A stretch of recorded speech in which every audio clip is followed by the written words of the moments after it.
Thanks so much, Mel.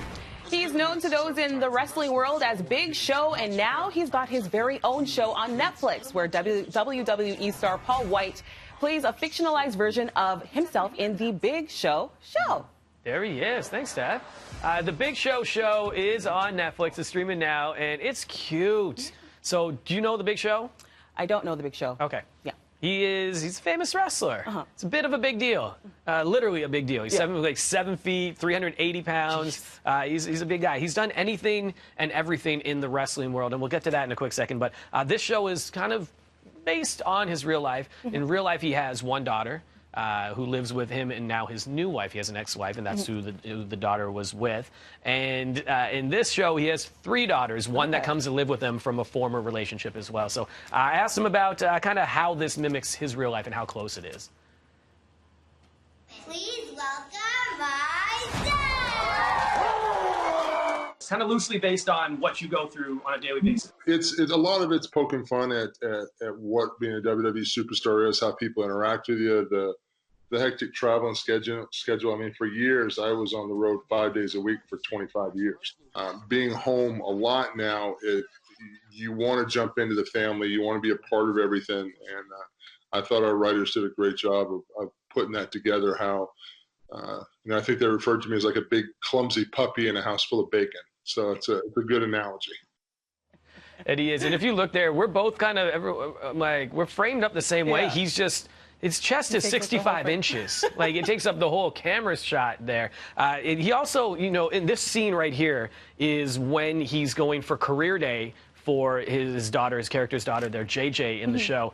So I asked him about that because in that scene, it's funny because everyone asks him, what does he do all day? Yeah. He says, well, I watch this and that. And someone's like, my grandparents do that.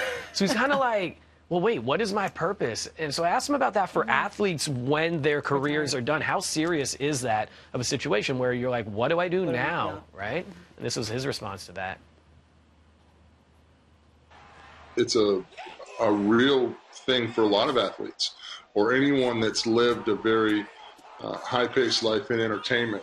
You're always used to traveling. You're always used to being somewhere. You're used to performing. You're used to being on all the time. You have to find other things to do. You have to find things, a creative outlet, and luckily I have the Big Show which takes up a lot of the time and trying to make sure that thing keeps going.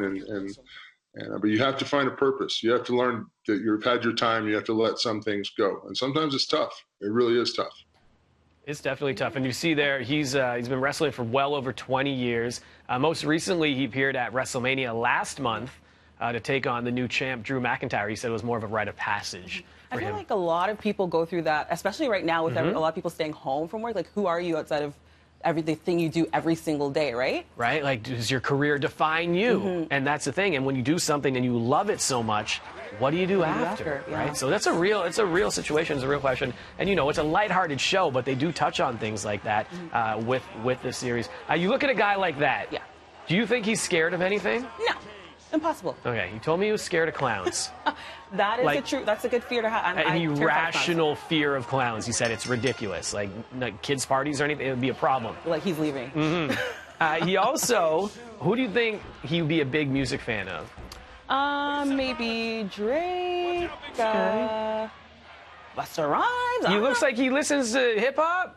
From the 90s, maybe? And some, well, I'm just saying who I listen to. Oh, yeah, I know. It's like, are you listening? That's your playlist. Yeah. How about Ariana Grande? That is on my playlist, too. Imagine him at an Ari concert. Check it out. He talked about that. He took his co-stars to the show.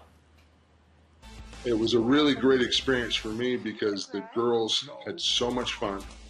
It was a good time for all of us as a unit. But I actually ended up becoming a fan because for such a tiny little girl, I mean, she's tiny.